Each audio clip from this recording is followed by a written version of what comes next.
Hello friends, welcome to my YouTube channel. എൻ്റെ YouTube ചാനലിലേക്ക് എല്ലാവർക്കും ഒരിക്കൽ കൂടി സ്വാഗതം. എൻ്റെ പേര് അർജുൻ. ഇന്നും ഞാൻ വീഡിയോ അപ്ലോഡ് ചെയ്യുന്നത് ഒരു സുഹൃത്ത് എന്നോട് ചോദിച്ച ഒരു ചോദ്യമാണ്. സുധീഷ് എന്ന് പറയുന്ന സുഹൃത്ത് എന്നോട് ചോദിച്ച ചോദ്യമാണ്.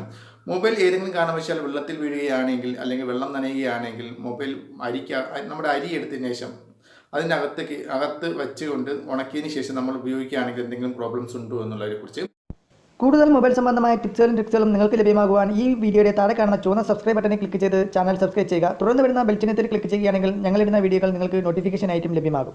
അപ്പോൾ തീർച്ചയായിട്ടും നമ്മൾ ഒരുപാട് വീഡിയോസുകളിലും അല്ലെന്നുണ്ടെങ്കിൽ ഒരുപാട് പേർ പറഞ്ഞു കേട്ടിട്ടുണ്ട്, നമ്മുടെ മൊബൈൽ വെള്ളത്തിൽ വീഴുകയാണെങ്കിൽ അരിക്കകത്ത് വെച്ച് 24 മണിക്കൂറിന് ശേഷം ഉപയോഗിക്കുകയാണെങ്കിൽ മൊബൈൽ ഓൺ ആവുകയും പിന്നീട് പ്രോബ്ലംസ് ഒന്നും വരില്ല എന്നുള്ളതും അത് സത്യസന്ധമായിട്ടുള്ള ഒരു കാര്യമല്ല എൻ്റെ അഭിപ്രായത്തിൽ.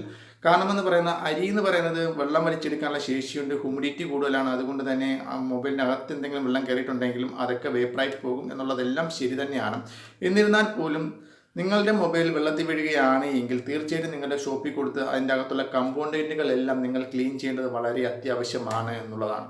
അപ്പോൾ അതിനായിട്ട് വേണ്ടി വരുന്നത് ഏകദേശം 100, 200, 300 ഏകദേശം 300 രൂപയ്ക്കകത്ത് മാത്രമേ അതിനായിട്ട് ഒരു മൊബൈൽ ക്ലീൻ ചെയ്യുന്നതിനായിട്ട് അതിൻ്റെ വിലയായിട്ട് വരുന്നുള്ളൂ.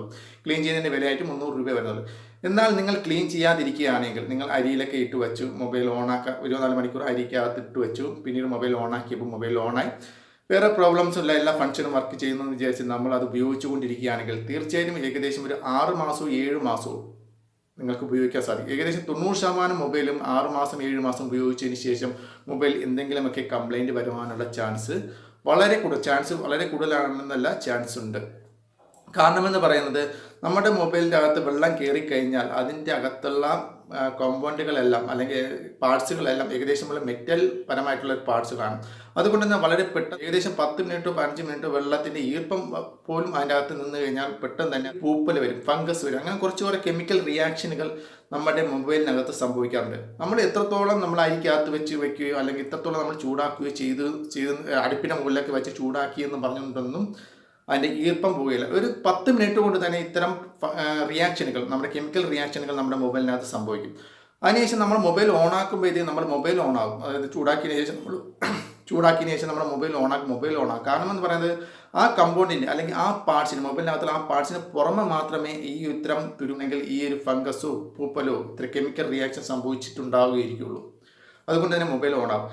എന്നാൽ കുറച്ച് ദിവസം ഉപയോഗിച്ചുകൊണ്ടിരിക്കുമ്പോൾ അല്ലെങ്കിൽ കുറച്ച് നാളുകൾ കഴിയുമ്പോൾ ഈ ഫംഗസ് അല്ലെങ്കിൽ ഈ ഒരു പൂപ്പൽ, ഈ ഒരു കെമിക്കൽ റിയാക്ഷൻ നമ്മുടെ മൊബൈലിൻ്റെ കമ്പോണന്റ് പാർട്സിൻ്റെ അകത്തോട്ട് വ്യാപിച്ചുകൊണ്ടിരിക്കും. ഉദാഹരണമായിട്ട് പറയുകയാണെങ്കിൽ നമ്മുടെ കട്ടിലിൻ്റെ ഏതെങ്കിലും ഒരു കാലിൻ്റെ ഭാഗത്ത് വെച്ച് കുറച്ച് ചെതലായിരിക്കുകയാണെന്ന് വിചാരിച്ചു, നമ്മളത് കണ്ടില്ല എന്ന് വിചാരിച്ച് നടക്കുകയാണെങ്കിൽ ആ കട്ടിലിൻ്റെ കാല് മൊത്തത്തിൽ ചെതലരിച്ചുകൊണ്ട് കട്ടിലിൻ്റെ ബാലൻസ് തെറ്റി കട്ടിൽ താഴെ വീഴുന്നതായിട്ട് കാണാൻ സാധ്യമാണ്. കാരണം പെട്ടെന്ന് തന്നെ ഒടിഞ്ഞു പോകും. അതുപോലെ തന്നെയാണ് ഇത്രയും കെമിക്കൽ റിയാക്ഷൻ സംഭവിക്കുന്ന നമ്മുടെ മൊബൈലിൻ്റെ അകത്തുള്ള കോമ്പൗണ്ട്.